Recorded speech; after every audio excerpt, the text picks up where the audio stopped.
Hey, welcome back to Taste of Truth Tuesdays. Today's episode, The Weight of Our Word, Sacred Speech, Memory, and Truth as Lived Accountability, is with my friend, Torna Braggison.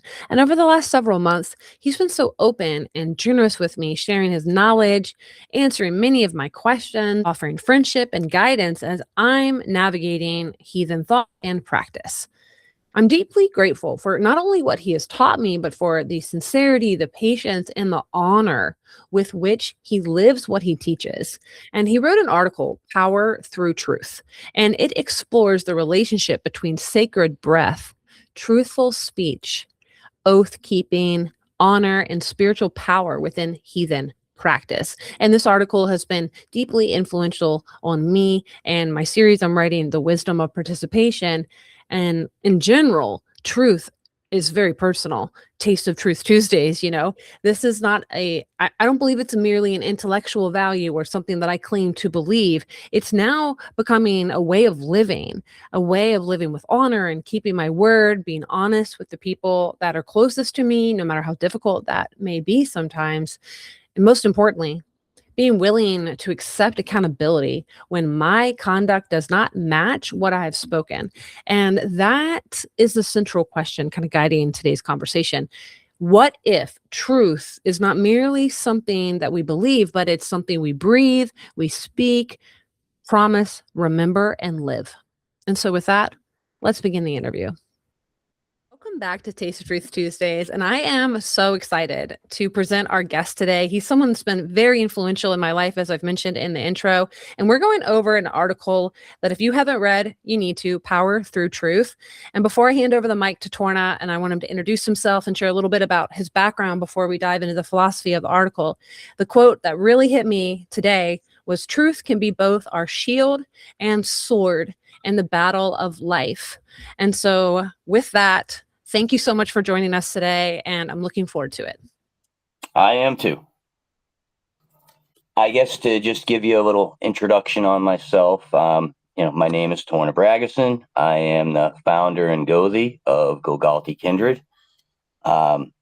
Basically a lifelong ancestral since about 14, and I'm 50 now, so I've got some time in here. I am also the vice president on the board of directors for the Asatru Alliance. I am a nationally recognized Gothar and a skald of some small renown.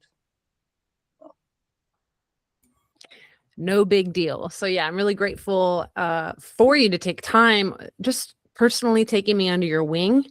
And with the new developments, as we mentioned off mic, about potentially moving up to New England area, it only makes sense that, the gods have been kind of pushing us to be in contact. So can you just share a little bit about, like, in your own life, what has taught you about truth and how important it is? Because you have a pretty unique story about, how you and your wife have known each other your whole lives. Like, it's pretty much kind of storybook.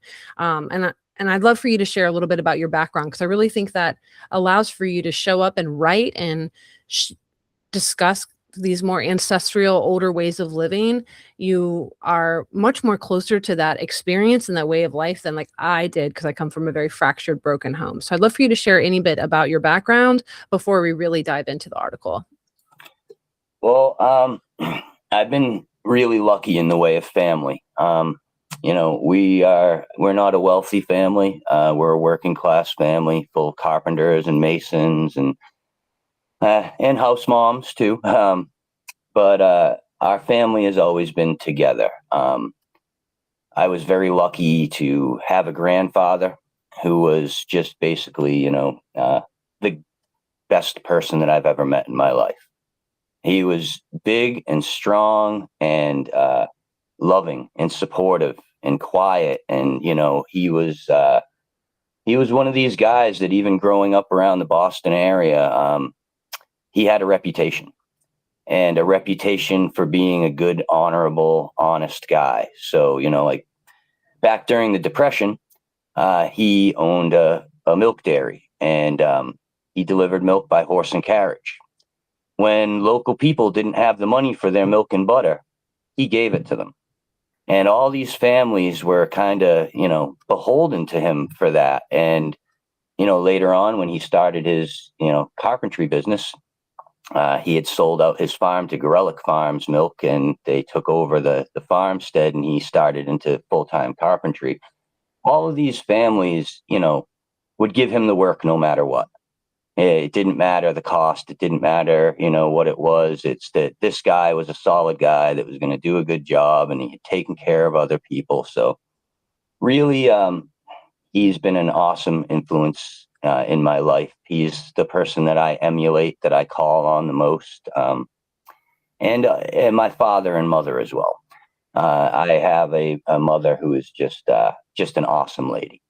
Hyper intelligent, hyper loyal, again, really salt of the earth kind of person. She's up here right now, sitting upstairs, waiting for the grandson to be born as well. But I think all these influences on me have put the idea, I suppose, in my head that nothing is more important than your family. And this is kind of transcended into, my heathenry. I think that a lot of what I come to is less book learned and more life experience. So, I am very well read in the subjects that I speak about. I am not, a classically educated person, no university, no college. I've been a carpenter full time since I was about 15 years old. But I've gained a lot of wisdom just through deed and through what I do. And having these good influences and emulating these good influences has really worked out for me.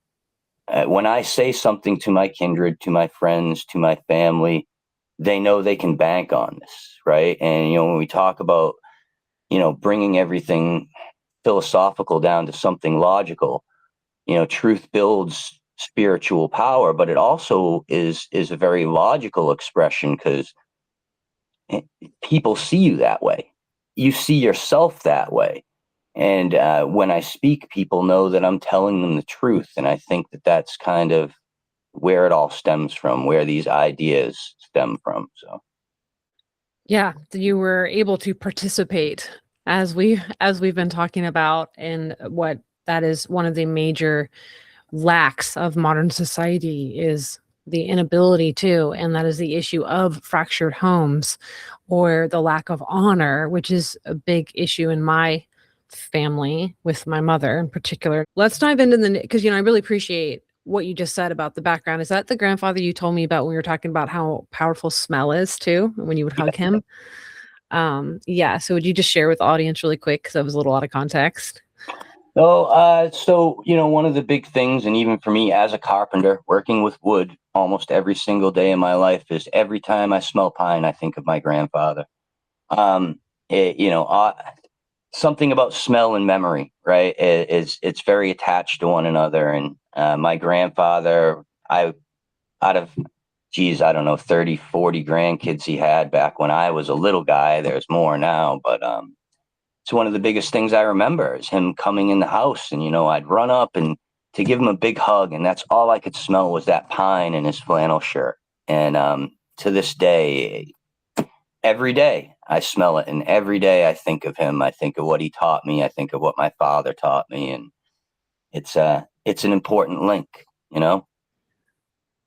Yeah, smell is really powerful, primal, and that's kind of on the thread we were kind of getting into with some of the other folks. It was a pretty deep conversation, and I lost my smell and taste for multiple years. I still struggle with it. In particular, this new oil I got will go in and out. It's the most trippiest thing to be able to not smell something.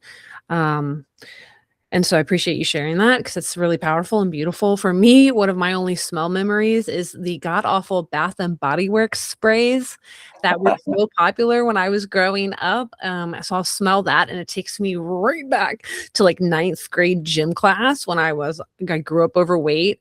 And I didn't mention that too much in some of my recent article, but I really struggled with that. So yeah, it's actually not a positive take back, but it's helpful to reflect on some of those moments, because being truthful about either one, good or bad. It's not, life isn't always a highlight reel, and all those aspects that we go through are what help us develop character. And that's kind of what I'm working through right now in my life, is the power of truth has brought a lot of painful things to the surface.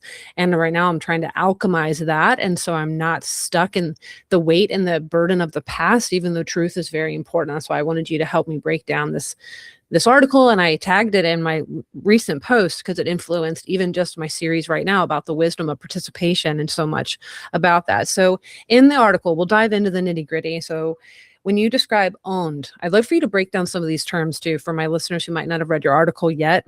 That is the sacred breath, or it's the divine spark given by Odin. And so you argue that our words are carried upon that breath. And what happens spiritually when breath becomes speech?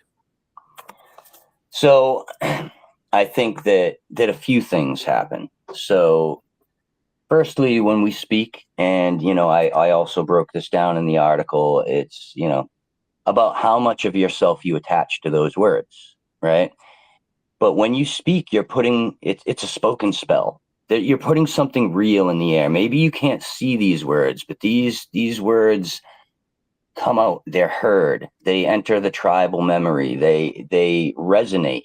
So, if I can hear them and I can feel them, then those are real things, not just an abstract concept. So, let's see, I wrote a little note here too. Let's see, so every time we speak, we impart a little bit of ourselves into those words. That sacred breath, that spark of divinity, this breath that quite literally is life. And we are riding those words upon that breath. So therefore we have bound ourselves to those words. And how much intention we put in those words is how you get to how much weight is in those words. We quite literally give birth to these words. When they pass our lips, we are birthing them into the world, and they are a reflection of who we are and what we do. So, yeah, as you said in the article, within our spiritual folk way, speaking words of truth and the making and keeping of oath are so deeply tied to our honor and our spiritual power. And I wasn't shown that. My mom is like the opposite of these things. And I struggled with being truthful too. Sometimes I would get into trouble or misrepresent myself in ways that it's very interesting reflecting back on that and how much patterns we might unconsciously emulate from our parents, not even really realizing. And that's why I am so grateful for your influence and call upon you for your guidance, because once you realize that there's maybe not the best guidance coming from your own family unit, and that's what you've helped me so much in the heathen way, is that doesn't mean I'm unable to be a heathen or something like that. You don't have to have this picture perfect family connection or a close grandfather or anything like that. When we first met, I didn't even know who my actual father was. I had no idea about my paternal line, and therefore there's this big open gap of unknown. And so we've been filling in that unknownness with, I would prefer of not knowing, because of course it was worse than I could have even imagined. So let's talk about the words in the well, because it's kind of what you were just touching on in a way about our words are connected to life force. And you were saying also, as a storyteller, how much in the beginning, you were saying how much you believe in your words will come across and people will feel the truth. It's almost like, this sounds so new age, but frequency. And that's not fair for the new age to try to take over this word. It does. But I think truth really resonates and people can really feel it in the depths of their soul. And you do talk about in the article, you kind of mentioned that that's a big understanding of the 9 parts of the heathen self. And that is where truth, we can feel that within those parts of ourself, I think, right? Yes. And truth is more than just word, and that's something else I wanted to touch on, right? Truth is living without pretense, right? Truth is being true to who we are, not in just what we say, but in our actions, because our actions speak volumes more than our words, right? And when my family needs me, when my friends need me, when there's, trouble or whatever it is, they know that they can count on me because I am a true person, right? I am true to my bonds. I'm true to my family, and I'm true to who I am. So I think that truth needs to be understood again more than just the words that you speak, but also, the way that you put yourself out there and the way that you live. Yeah, and you're so right. Actions, like, I mean, it's a cliche, cookie cutter kind of statement that actions speak louder than words, but there's a reason why, because it's so true. And words can be very deceitful. They're some of the easiest ways to deceive people. And we'll talk more about how I believe that this concept that Christianity has taken over, this concept of truth, I think is kind of a psyop or propaganda. And that's something that's very, very fascinating. When we speak of truth, people automatically think of, I am the way, the truth, and the life. And we're just trying to, no, absolutely not. So that's a very rigid standpoint too. yes, well, that's what we get with that Abrahamic religion is rigidity and the dogma. So in the article, you talk about words. So we'll get back on topic. I could talk smack about Christianity all day long. So words in the well. And so this is Mímir's well, right? Or the tribal memory. Will you break down like what that is first before we dive into a little bit more about this concept? So placing your words in the well, and I believe you were, reading some of the questions beforehand. You were also talking about, what that is. Is it a real realm, or is it, just in the memories of people? So this is something, your question sparked me to really think about it, because while this may be something I know and something that I live, it's not something that I've ever tried to explain to somebody coherently, So Mímir's well is a realm, but it is not a physical realm. It's a psychic realm. So let's kind of connect this to some Jungian thought here, right? And it is the collective unconscious, right? It is passed down through instinct. It is carried back and forth by the living and the dead. So when we place our words in the well, they kind of reverberate there for all eternity. If we are, say, let's say we're talking in ritual, right? And we have, ourselves and our own memory, but we also have all the people around us. We have those spirits that we've called into the place, and maybe those spirits that inhabit the place. And as soon as we put those words out there and they're received by everybody, the amount of weight that we've attached to those words ensures their way into this well. So, this psychic realm. And I think that there's quite a lot to it, because this is one of those things that I'm looking at both spiritually and logically, right? So when we think about things like instinct, right? And instinct is handed down, but so is this tribal memory. And I believe things within the tribal memory can eventually become instinct. I believe that we are born with much more than just, say, the instinct to breathe or blink or, these very simple things, but we are also born with the intelligence, right, of our ancestors. So, take something simple like a fear of snakes, right? Why do some people have a fear of snakes who have never had, say, a bad thing happen to them from snakes? They've never been bit by a snake. They might not even live any place where there's snakes, right? But they have this instinct to be scared of them.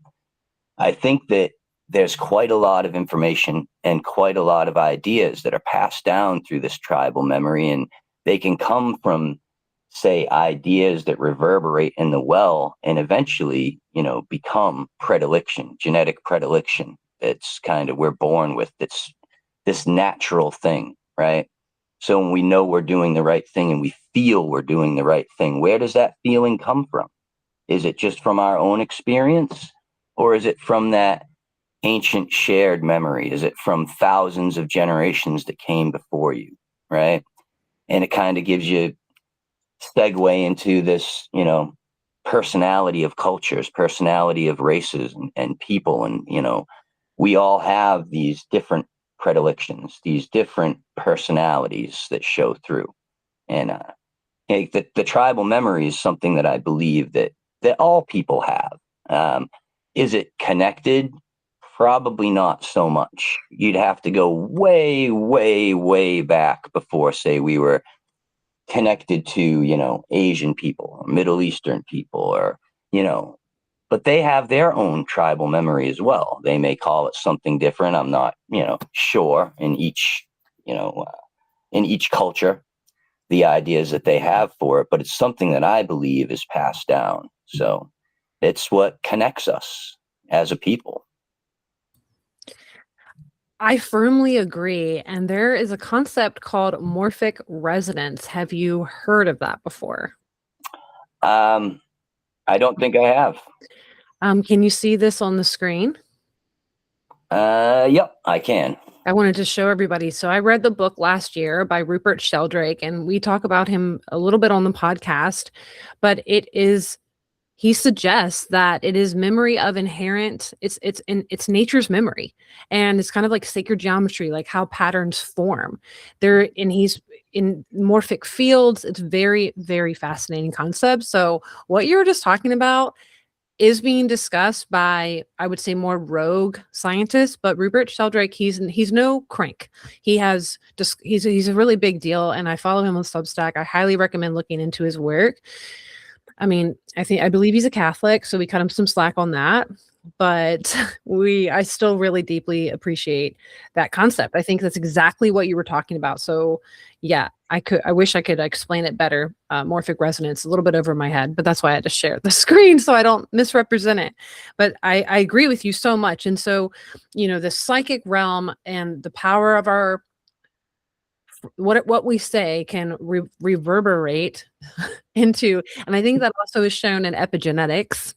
Yes. And how the experiences of my grandmother can impact me, and we see that nutritionally, and so it's all very fascinating. So yes, I think we're onto something here in these folkways for sure. Yes, And so I also think that it kind of shows, even through the mythology, right? And if you look at the structure of the worlds of Yggdrasil, right, where is the tribal memory? It's not quite its own world, right?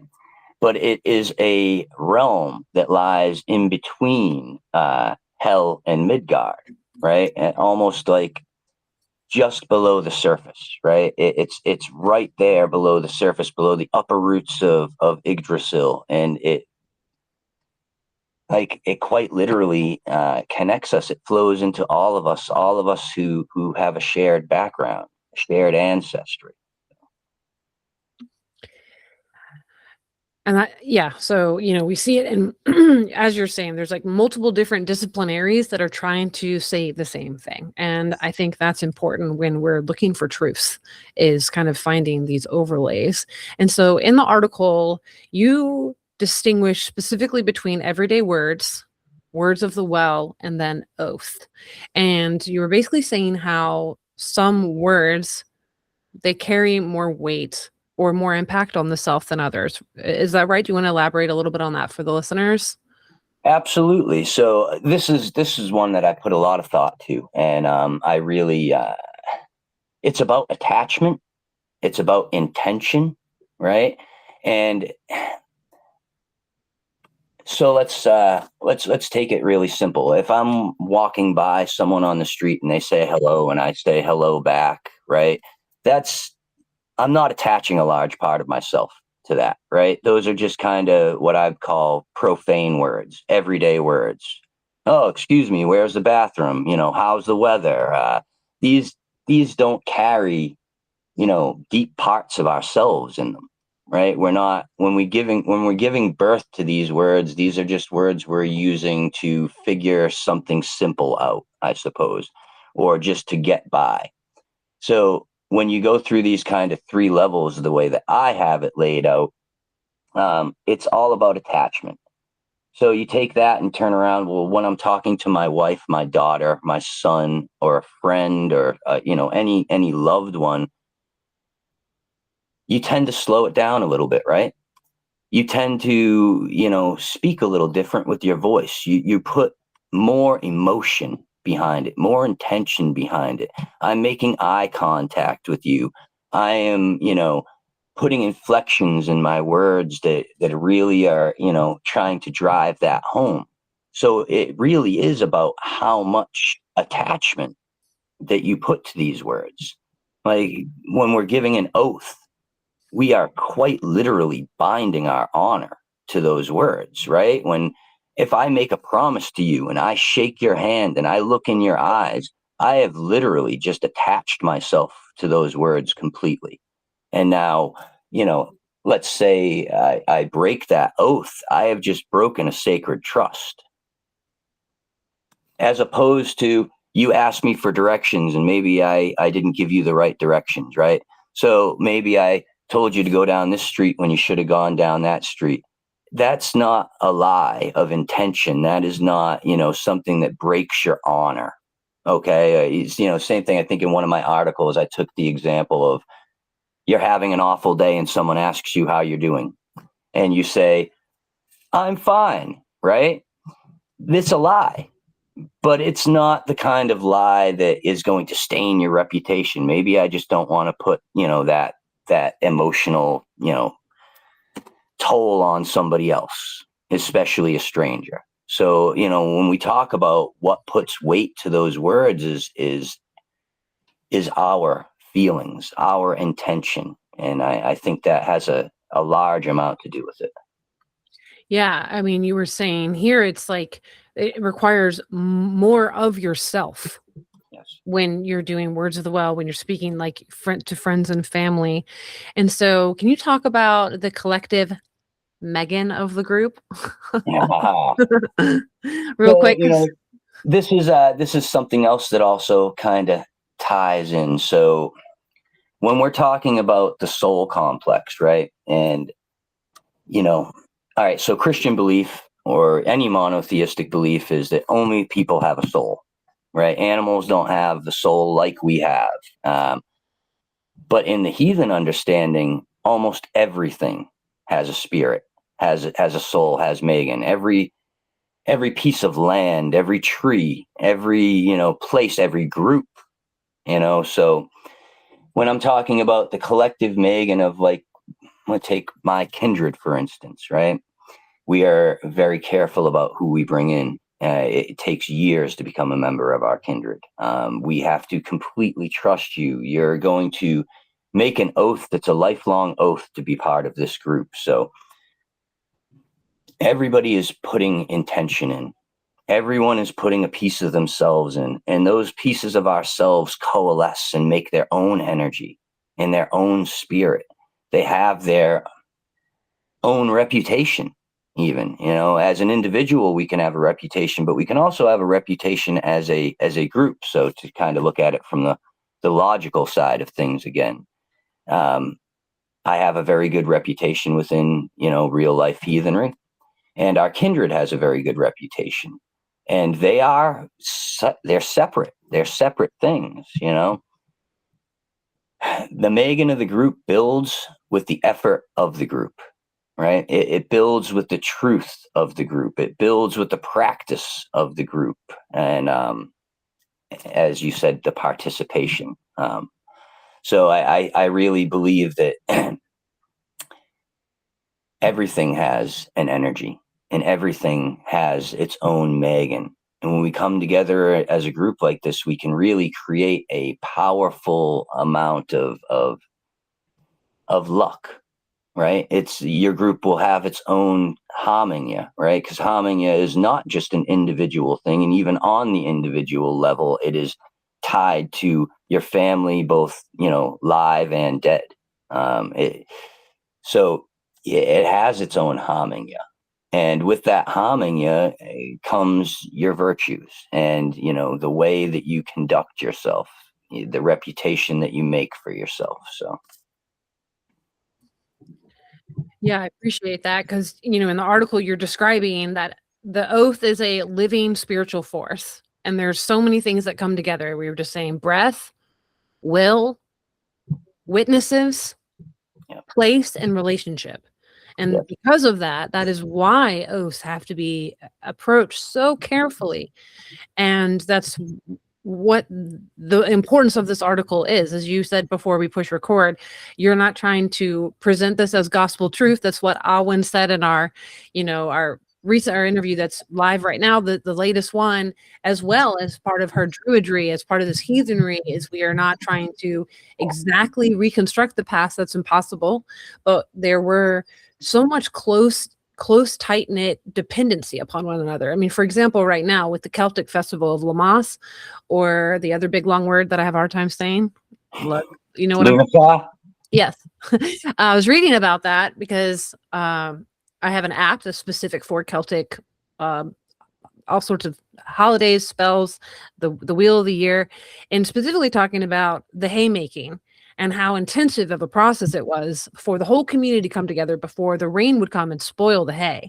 And so they would sing, they would eat, and they would, work very hard to get this done together. And there's so much about the survival that has to happen within these more Germanic Norse cultures. There was cold, long, hard winters. You had to depend on one another. Therefore, reputation, truth, oath making mattered. It was survival mattered on that. So I just don't think, due to our dependency on the state or our dependency on corporations, because of those two things, we are now in a culture where people can casually make promises that they do not intend to keep whatsoever. I mean, obviously this isn't me or you, but we have to deal with this often.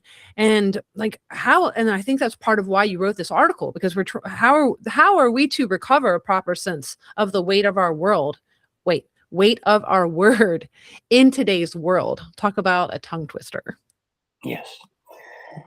So, if we just stop for a quick second here and we talk about oath itself, and, again, this kind of goes back to the weight of our words. So when we make an oath, especially when it's in a place of ritual, right, which is customary for heathens, especially Asatruers, you are attaching the largest part of yourself. You are putting your honor on the line. You are putting your reputation on the line. And to a smaller degree, even the people who witness, right? So back in ancient times, when somebody made an oath in front of the group, if that oath wasn't kept, they owed recompense to everyone that was present, not just the person that they broke their oath to. So when we talk about making oaths like this in a spiritual place, especially, the weight of these words is of the highest order. All right, you have, your witnesses. You are in a sacred place, so these oaths are tied to that place, to the Megan of the place, to the spirits in the trees, to the ground under your feet, to the sky over your head. And this puts such a large part of the self out there. And as well as the person who is receiving said oath, whether that is another individual, whether you're swearing an oath to the gods or to your kindred, or even to yourself, right? I swear I'm going to do this. In this way, I've built myself and my own reputation. I've made some rather large oaths over the years to the kindred. The oath to procure kindred land, the oath to, become full voting member in the alliance, which took me about 10 years, because all things seems to always be out in Arizona. So it has been quite difficult, especially at the beginning, just to get out there. So when we do this, when we attach these words with this much of the self, and now we have a supporting cast who are also, attaching parts of their self, I really believe that, these words coalesce, these energies coalesce, and they make their own entity. When this oath is fulfilled, these energies kind of return back to sender, right? Whether it's a broken oath or a fulfilled oath, those energies are then released and come back. So if I make this large oath, and the bigger it is, the more dangerous it is, right? But also the more payoff. So when you make these big oaths and you come through on these big oaths, it's almost like a shot of spiritual power. And this can also be looked at again in a very logical way, like I kept my word. Everybody knows I kept my word. So I have just raised my reputation and my honor among, everybody who knows. So. Yeah, thank you. I feel like you were just kind of naturally flowing into this next question about oath keeping and how it's not just luck, but there's honor and there's power and it's earned. Yeah. And integrity can accumulate like spiritually over time. So what about someone like me? Like I mentioned earlier, I was a progressive socialist feminist. And I made a lot of choices while living out there in Portland, Oregon. I had my moral reckoning, I call it, in 2022. Fell into Christianity thinking that would cure me, heal me. And I think many broken, wounded souls fall into an Abrahamic worldview. So I don't want to beat myself up, and also find common humanity and I'm glad I fell also out of that worldview relatively quick. So long story short, how can someone like me, after betraying their word, I mean, I was really, really like a Jerry Springer type of young adult. How can someone like me rebuild that? I mean, I know I'm already doing that, but is there advice for other folks who might be kind of like cringing a little bit at how they might be living currently or have lived in the past? All right. So, take someone like yourself. You can also, look at what's going on with you in a more positive way, right? So you have woken up, right? So now you are able to do something to change that. Now, that being said, Hamingja is a endlessly complicated concept, right? So I believe we have both good and bad Hamingja at the same time. It's not like a dial that goes up and down. Oh, I've done good things, so now I'm on the way up, or I've done bad things, so I'm on the way down. It's more like a whole bunch of piles all over the place. And here's some bad stuff, and here's some good stuff, and here's some, things that are in the middle, right? So the more you live honorably, the larger these, good piles, say, become. And at a certain extent, they can outweigh the bad, right? That bad is still going to be there. And I think this is for all of us, because even someone, I'm not a perfect person. I did plenty of things in my youth that I am, regretful of. I drank too much. I did some drugs. I grew up in the city. I got in a lot of fights. I stole shit. I was a poor city kid. So I've always been pretty based, I suppose, but not always a good guy, right? So I've built up bad Hamingja as well, but I've spent a lot of time trying to change that and trying to reverse that. So that being said, even if you were the perfect person your whole life and did nothing but good, you still have generations of ancestors behind you that you could be, feeling the reverberations from something bad that they did. So now that's not to say that you don't have any control, because all this good stuff that you're building up will hand to somebody else. It might not even be your child. It could be a niece, a nephew, or a distant cousin, right? Because Hamingja doesn't always fall directly from father to son. And you can see that in a lot of the mythology. There's a few stories. I'm not going to go deep into it, but there's a couple stories where people will their Hamingja to, a nephew or some such thing. That's not quite a direct line. It's really it's a really complicated concept, but again, doing the right thing has its own effect. And the more right you do, the more you can look at yourself in the mirror and feel good about yourself, feel good about who you are and, your own morals and values. That's going to go a long way, right? To creating good things. So it is earned luck, right? When I do good things for people, which, I really try to. I try to do good things for people and take care of people. I have just created my own luck, because maybe down the road I'm going to have a hard time.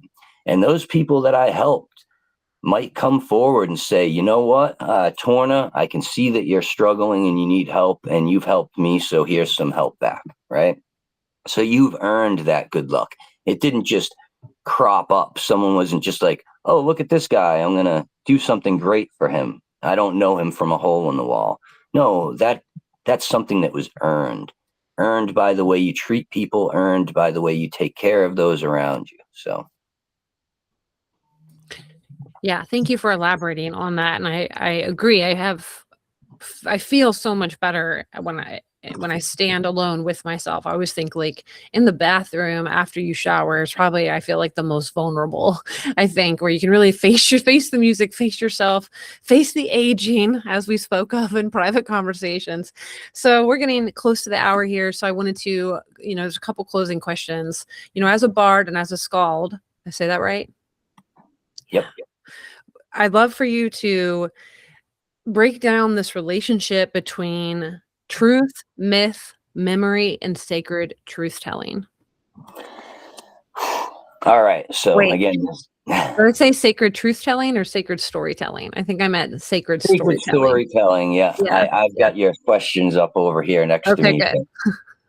Good. So, it goes back to kind of what we're talking about earlier with the weight of the words, right? So when I'm telling these stories, maybe I'm telling the story of Cuchulainn, right? And maybe in the story it says that he took out 100 men, all at once, and chopped down a tree with a single, swipe of his sword. Is this exact truth, right? Did he really cut down a tree, and a giant oak tree, with one swipe of his sword, carry it over and throw it somewhere and say, probably not, right? But was he this great figure? Was he this great warrior? Was he this person of renown and honor? Absolutely. So maybe when I repeat this, it's braggery, right? It's in the storytelling, there's a certain amount of braggery, and it might not be exact truth, right? It's not gospel. It's there to teach us a lesson, a life lesson. So when I'm telling these stories, I believe in the gods. I believe in these morals and values. I believe in these virtues. I believe in our ancestors. And when I'm giving these stories, these poems or whatnot, I am attaching a large part of myself, almost like I was giving an oath, right? I am putting as much of my intention and much of my emotion and attachment as I possibly can. And because I believe in it that way, when someone hears it, they hear it that way.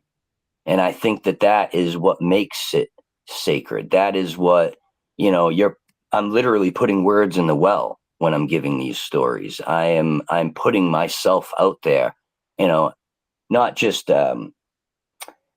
in the belief of my words, but also like you're performing to a certain extent, right? And I really hate that word, because I like to think of it more as invocation.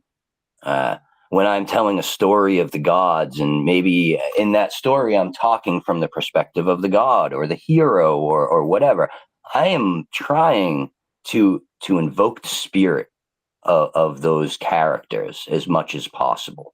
And this is where, the truth of it comes in. This is where the weight of those words comes in. And when you speak in such a way, they ring true, which is, a quoting myself. The words ring true in the ears of the people hearing them, because I believe what I'm saying.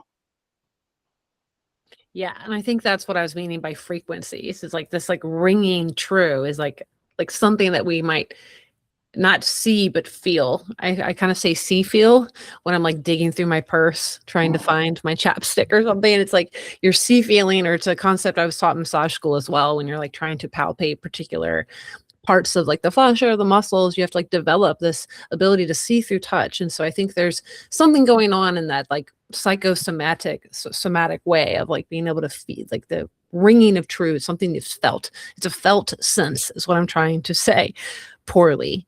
And also it's I don't hate the word performing, as you probably learned reading my last article, being a circus performer, but I hear what you mean. It might feel a little LARPy. You might feel like you're live action role playing sometimes, maybe is why you don't like the performing, but I hear what you mean about really trying to channel the essence. But for me, when I heard you saying that as invocation, that's how I feel sometimes when I was presenting a character on stage. I was taking it very seriously. I mean, there's only a couple acts where I was doing such a thing. Typically, I would just do a choreographed piece, but I can appreciate that in regards to just getting up in front of people is not easy, and being able to speak. I mean, I play, it was granted what you sent me as like one of the recent poems for mostly Europe, The Call for the Warrior. I still play for me here when I'm doing my own, when I was giving some incense and some coffee and some ale to the gods this morning for a couple of things. I played your poetry because it is so powerful, and I did buy the booklet and I read over the poetry there. So it rings true to me how much you have put into yourself here. And I'll link that, what booklet I'm talking about. You just like shared it. Will you just mention that for the listeners, and I'll link it for the show notes. And then The Lessons of Asgard. Say that again. Sorry. It's The Lessons of Asgard. You can buy it through World Tree. It was originally written by Steve McNallen.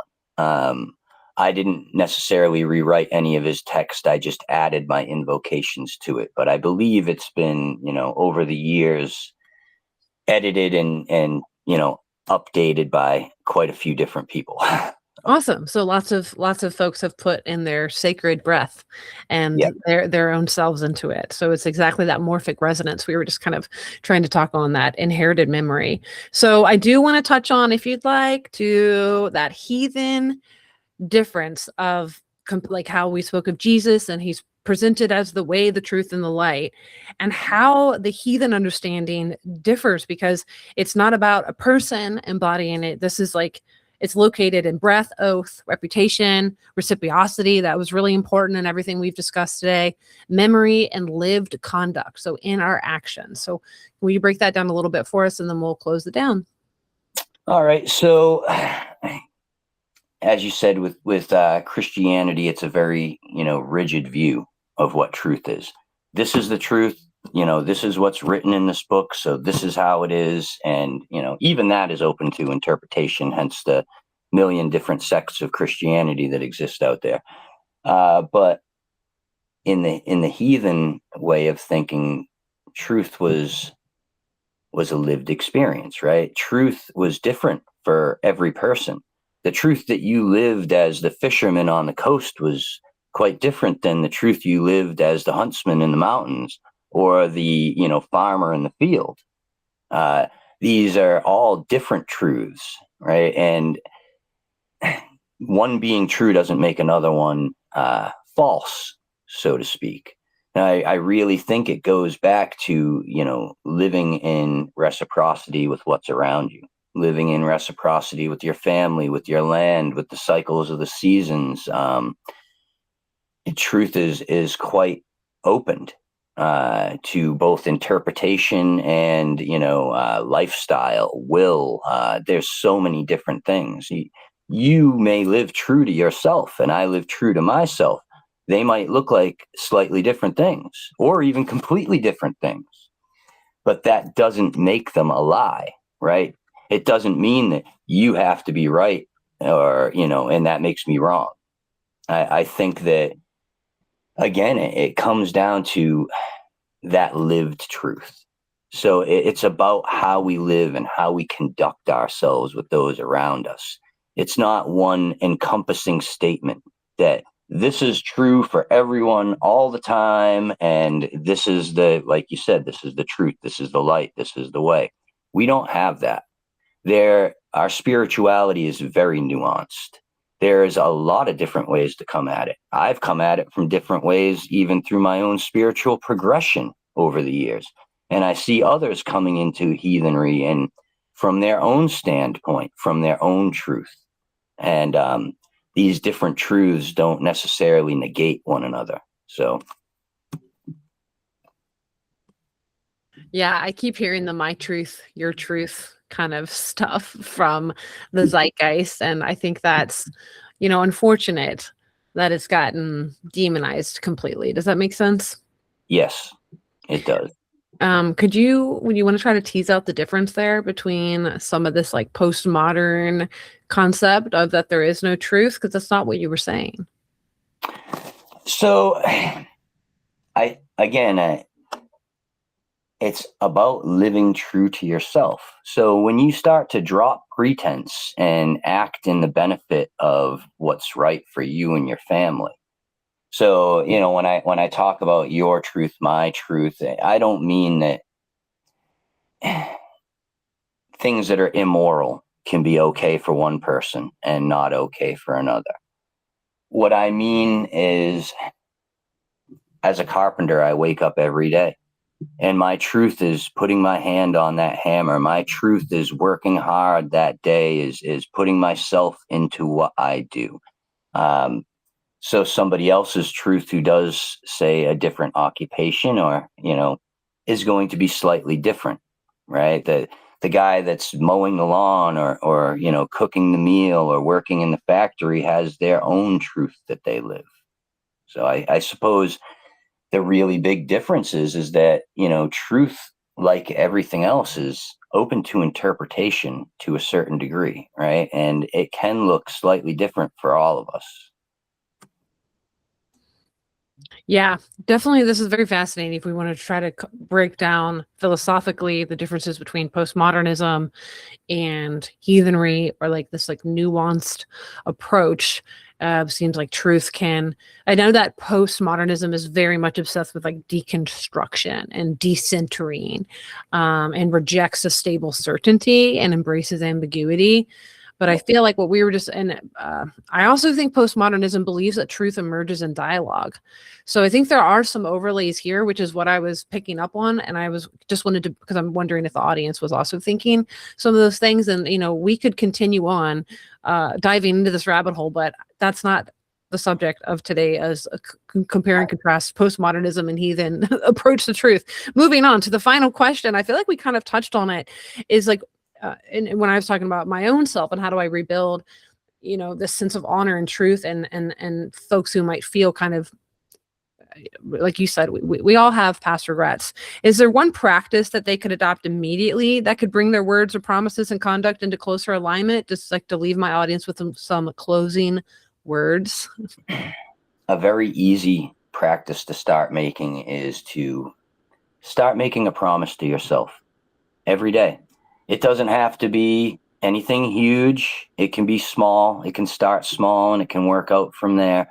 But if you wake up every day and you make a promise to yourself and you keep that promise, right? And every day you're making a new promise, and those promises start to build up. And this is what builds up spiritual strength. Maybe that promise is, I'm going to work out 3 times a week, every week. Okay, so then you start doing that. And then maybe the next day your promise is, I'm going to do something to make my wife happy today. I'm going to, you start adding to it. And every time you make a promise and keep it, you are creating a pattern of success, so to speak, right? You're making these promises and you're keeping them. And they don't even necessarily have to be to somebody else. So this is a very simple way to start building yourself up in your own eyes, because I think another big part of it is how you see yourself. If you can look in the mirror and know that you are a good person and that you are a person who keeps your word, that's going to go a long way, because people can see that in you, right? When you speak to somebody and you speak true, again, people can see that. People can sense that just as quickly as they can sense when you're, shoveling out bullshit, right? So. Yeah, I think those were really wise closing words. And, from a personal trainer, health coach perspective, it really resonated with me. It's exactly what I try to teach my clients, the concept of self efficacy, belief in oneself to complete a task. Because once you get that ball going, it's pretty good. Of course, then we can follow, and that's where we have stopped about discerning about magical thinking, because obviously you don't want to get too far down the road of these big promises that might be too much for you. So there's a balance there. But I do like how you said starting very small, doesn't have to be to other people and can just be to yourself. And I really appreciated that, like, little tangible nugget for folks to get started with, and just your time today. And I'm sure my audience really appreciated it as well. Thank you very much. I appreciate it. Yeah. Okay. Well, everyone, thank you guys so much for listening. And as always, stay curious, embrace skepticism, and keep tuning in.